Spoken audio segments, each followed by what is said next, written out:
RT. Now, Israel may be preparing to strike at Iran as early as the end of December. That's the warning reportedly voiced by some in the British intelligence services. This comes after the IAEA's latest report ramped up tension over Iran's nuclear program by saying it can't exclude Tehran is working on nuclear weapons.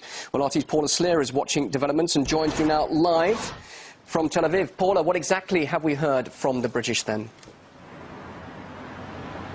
Well, according to British intelligence chiefs, Israel will launch a strike against Iran to stop it from developing nuclear weapons as soon as Christmas. According to sources in the British government, if not Christmas, then the beginning of next year, with these sources saying that Israeli military action is to be expected sooner rather than later, and that it will be action that will be supported logistically by the United States. Now, in recent weeks, we did hear from the British Defence Ministry. They confirmed that they have contingency plans in place should the UK decide to support military action against Iran. Here in Israel, prior to the publication on Tuesday of the report by the International Atomic Energy Agency, the Israeli Defense Minister Ehud Barak warned Iran of a possible Israeli strike. He said that all options are on the table, and whenever Israeli officials use that phrase, all options are on the table, it really does mean military action. The Israeli President Shimon Peres has also gone on record saying that an Israeli military strike is more likely than any kind of diplomatic solution. And while organizations like the Heritage Foundation can help lay the foundation for war, Western powers now drumming up support for war with Iran. This as a report came out today by the UN's nuclear watchdog. Leaked information from the report supposedly reveals fresh evidence of the country developing its nuclear weapons program. Armed with this new information, the UK is prepping its military for action, and it's believed the US is gearing up for the possibility of war against Iran as well. Meanwhile, Israel test fires a ballistic missile believed to take aim on the country. So is America on the verge of another war in the Middle East? And here for more is in our studio is Jamal Abdi-Paul. 法新社则说，中国支持伊朗从伊朗购买大量的石油，同时中国也是伊朗最大的交易伙伴，两国间的贸易总额达300亿美元。美国之音报道，据中国海关资料，今年伊朗可能成为中国第2大原油供应国。不过，伊朗对新一轮的制裁表示不屑。以色列和华盛顿表示，在其他努力无效的情况下，不排除军事打击。令人费解的是，中国国防大学教授、海军少将张召忠说，中国不惜3次世界大战保伊朗。张召忠说这种就不惜就是打一场第3世界大战了。那么我觉得就完全为了自己国内的就是一个政治的需要，从某种程度上说，通过这种就是完全是无稽之谈了，来给自己壮胆。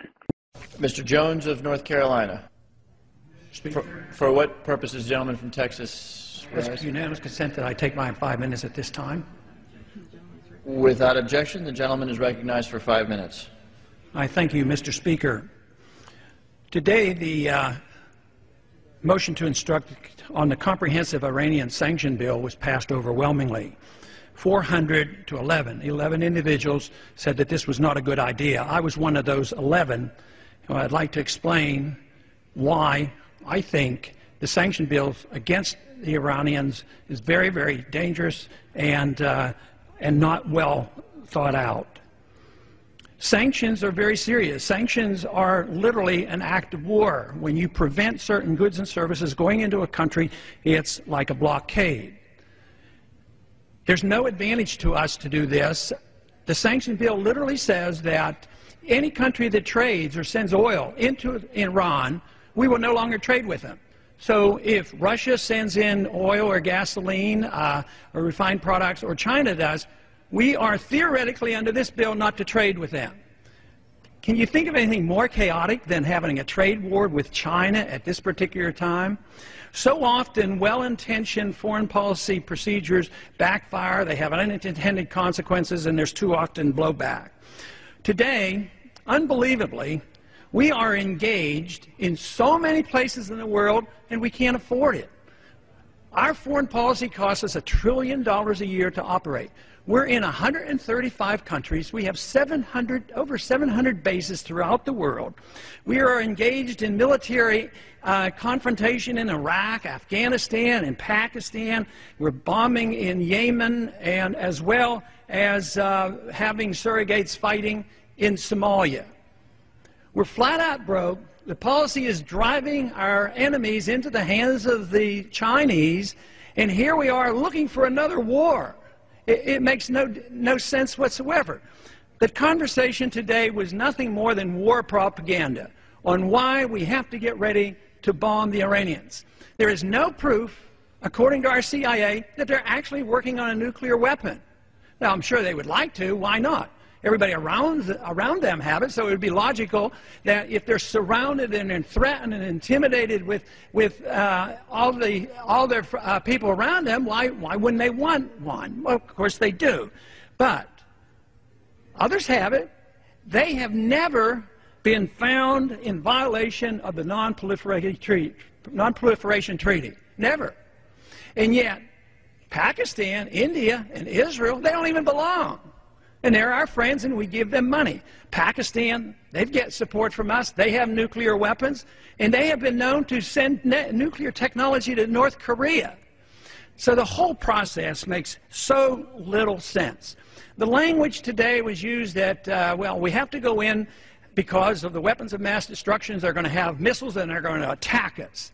It's identical to the propaganda promoting in 2002 in 2001, before we attacked Iraq. So the same process is occurring. Try to generate all this excitement about the need to use hostilities. Now, a lot of individuals vote for sanctions that are basically anti-war, and they don't like the military option, and they think this is an alternative. I think that is deeply flawed thinking, because sanctions lead to hostilities. And if you commit to the sanctions, you're really committing to the next step. The sanctions of the 1990s and the year 2000, the sanctions on Iraq, eventually led to the hostilities and the war and the invasion. So what did that invasion of Iraq do? Did we find any al-Qaeda there? No. We found out that Saddam Hussein wouldn't allow the al-Qaeda there. No weapons of mass destruction. We've turned the country upside down, hundreds of thousands of people injured and killed. We have suffered devastating problems from this. And what has happened? We've turned the government of Iraq over to the Shiites, who are allies with the Iranians. So that whole policy has actually backfired. So now what we're doing to the Iranians is driving them into the pockets of the Chinese. The Chinese are pretty good capitalists these days. They work hard, they produce, they sell us goods and services. We pay them, they save their money, and they're starting to invest. So they're investing around the world in natural resources. And what are we doing? All we're doing is trying to take over the world with natural resources so we have control of oil. This is a mercantilistic idea. It's ancient, and it takes you back to almost colonial times. So this, I think, shows that our policies are deeply flawed. I sure would have wished this vote would have come out differently, and I warn, this was a very dangerous vote. The gentleman's time has expired. Если партнеры честно и ответственно подойдут к задаче учета наших законных интересов в сфере безопасности, то тогда, я уверен, мы сможем договориться. Если же нам будут предлагать сотрудничать или, скажем, откровенно работать против наших же собственных интересов, наш общий знаменатель, мы его не сможем достичь, он у нас не получится. И нам придется давать иные ответы. А наши действия будут выстраиваться сообразно реальному развитию событий. Причем на каждом предстоящем этапе реализации американского плана. В связи с этим мною приняты следующие решения. Первое. По моему поручению Министерство обороны России незамедлительно введет в боевой состав радиолокационную станцию системы предупреждения о ракетном нападении в городе Калининграде. Второе. В рамках создания системы воздушно-космической обороны России в первоочередном порядке будет усилено прикрытие объектов стратегических ядерных сил. Третье.